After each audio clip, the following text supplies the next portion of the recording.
the laws, you have the tools, now you need to go out and use them. This was the message imparted to staff at the Coover Tabaqui Talparo Regional Corporation's Local Government Enforcing the Law seminar. In January, the Ministry of Local Government launched its Litter Prevention Wardens Initiative, which saw 145 litter wardens take to the streets after being trained in understanding and interpreting the Municipal Corporations Act and the Litter Act. On April 9th, the Coover Tabaqui Talparo Regional Corporation says they should go a step further and do not be afraid to enforce the regulations contained within. This was the reasoning behind the training seminar, which was conceptualized by the corporation's chairman, Dave Prasad.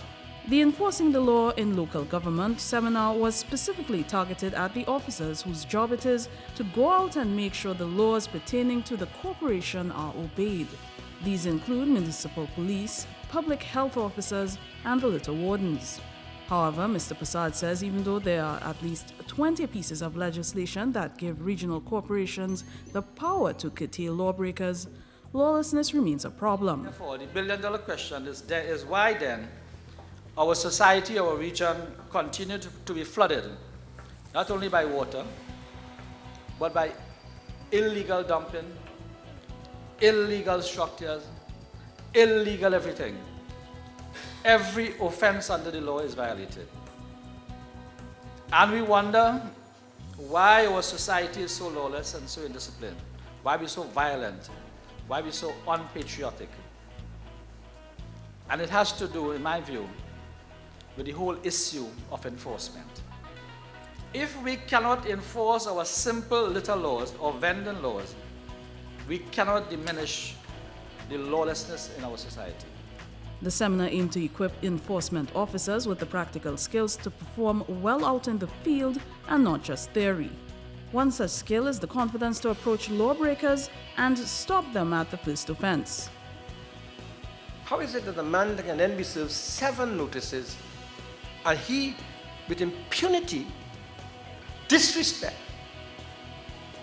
ignores the council, and the council does not move in that regard? It is because lack of enforcement. And that is the context in which this seminar is important. Dr. Rambachan says that as a nation, we have become very lax with the law, and as a result, officers may be afraid to insist that they are followed.